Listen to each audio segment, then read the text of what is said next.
नमस्कार दोस्तों, आज की कहानी है बस नंदोई जी अब और नहीं। अभी कुछ ही दिन हुए थे दिव्या को ससुराल में शादी करके आए हुए। बहुत ही सुलझा हुआ परिवार था। ससुराल ऐसा जो हर लड़की का ख्वाब होता। धन दौलत की कोई कमी नहीं, सारी सुख सुविधाओं से युक्त बड़ा सा घर। पति युवराज के प्यार को पाकर जैसे खिल उठी थी दिव्या। दिव्या के ससुर जी नहीं थे, लेकिन सासू माँ दिव्या को बहुत ही प्यार करती थी। सासू माँ ने ही सारे परिवार को प्यार की डोरी से बांध के रखा था। दिव्या की दो ही बड़ी प्यारी प्यारी नंदे थी। एक नंद की शादी हो चुकी थी और छोटी नंद रिया अभी पढ़ रही थी। बिल्कुल ही बहन की तरह प्यार करती थी वह दिव्या को। एक सुंदर सा छोटा सा परिवार था, जहां हर तरफ खुशियां ही खुशियां थी। सभी की खिलखिलाहट से घर में रौनक लगी रहती थी। दिव्या की बड़ी नंद सीमा उसी शहर में रहती थी।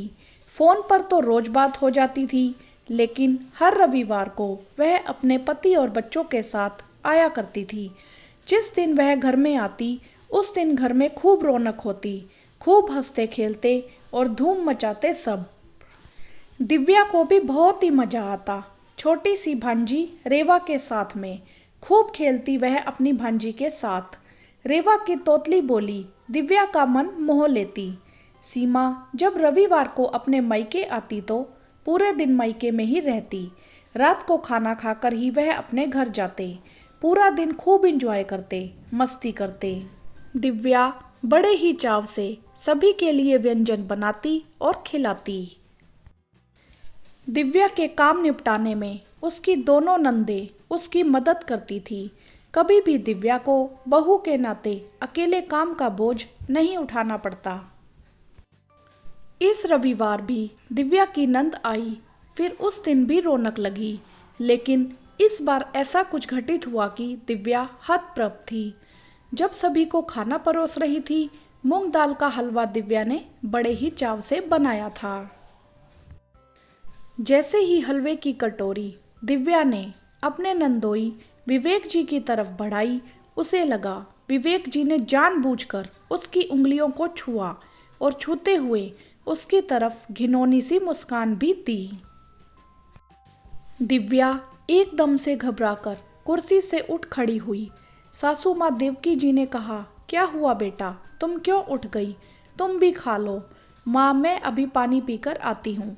कहती हुई वह रसोई में गई और उसका शरीर थर थर कांप रहा था, जैसे उसने खुद ने कोई पाप किया हो। उसका मन बहुत ही डर गया था। विवेक जी का वह स्पर्श उसे कांटों सा चुभन दे रहा था, मानो उंगलियां अभी कट के गिर जाएंगी। दिव्या, कहाँ हो तुम? कहाँ रह गई? सभी ने खाना खत्म कर लिया, तुम्हारी प्लेट वैसे ही पड़ी है। कहते हुए युवराज रसोई में आ गए और देखा दिव्या कांप रही थी। उसकी आंखें लाल थी। उसे देखकर युवराज घबरा कर बोला, क्या हुआ दिव्या, सब ठीक है ना? तुम वहां से अचानक चली गई, क्या हुआ? बोलो तो, और तुम ऐसे क्यों खड़ी हो? इतना सुनना था कि दिव्या युवराज के सीने से लिपट गई और रोने लगी, सुबक सुबक कर। वह बोली, कुछ नहीं, बस थोड़ी तबीयत ठीक नहीं लग रही। अच्छा चलो कमरे में आराम करो। बताया क्यों नहीं? बस काम के चक्कर में किसी को कुछ नहीं बताया। ऐसे थोड़े ही होता है, माँ को तो बताना ही चाहिए था। कहते हुए युवराज दिव्या को कमरे में ले गया।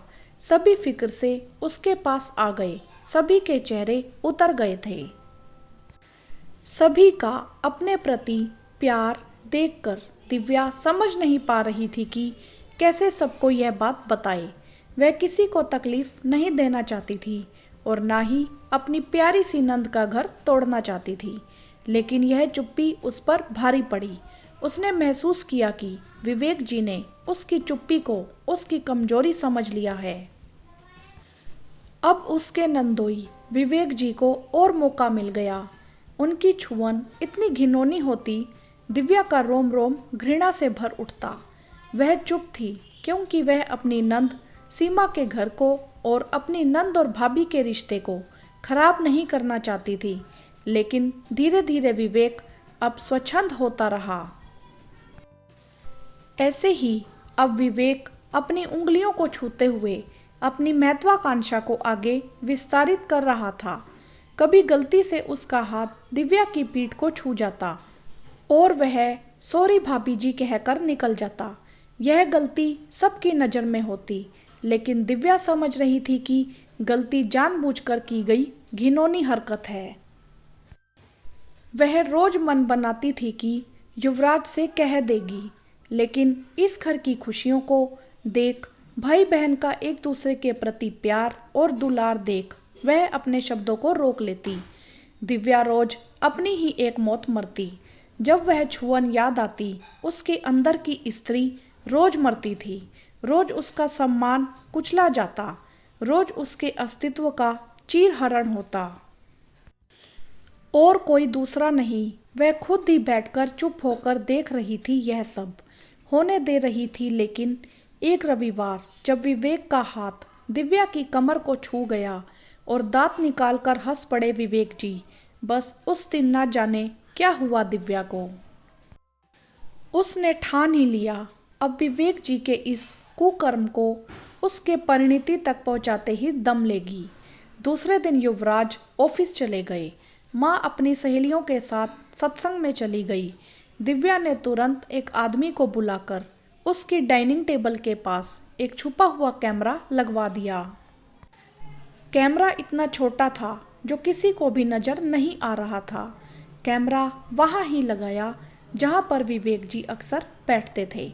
अगले रविवार उसकी नंद सीमा फिर अपने परिवार सहित अपने घर आई। विवेक फिर उन्मुक्त मन से अपनी हरकत कर रहा था। आज दिव्या ना घबराई ना डरी, बस मुस्कुरा रही थी। अब दिव्या विवेक जी को देख रही थी, कैसे एक नारी देह का भूखा दानव उसके बिछाए जाल में स्वतः ही फंसता जा रहा था।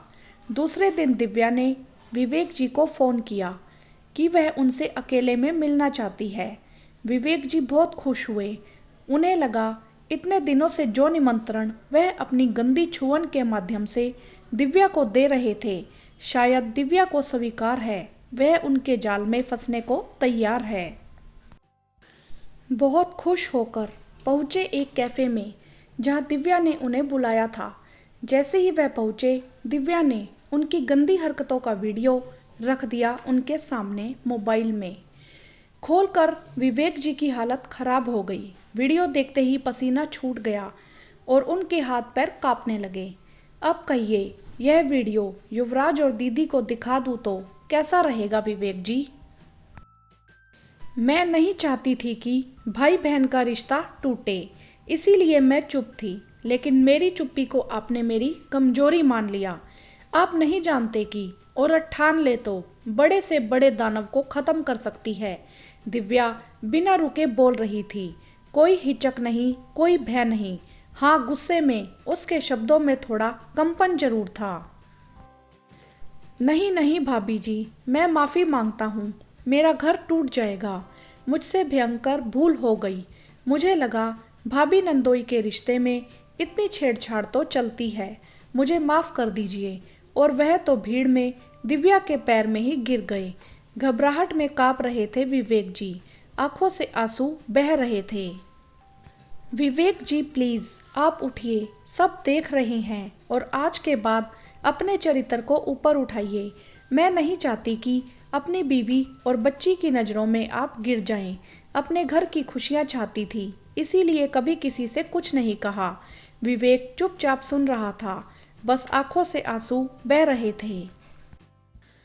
दोनों ने एक दूसरे से विदा ली। आज दिव्या घर जा रही थी तो जैसे अपने खोए हुए आत्मविश्वास, आत्मसम्मान को वापस लेकर, नारी गरिमा को पुनः प्रतिस्थापित करके और इस सुखद एहसास के साथ कि मैं अपने नंद के घर को टूटने से बचाकर भाई बहन के प्यार को अपनी चुप्पी के धागे से बांधकर आई हूँ।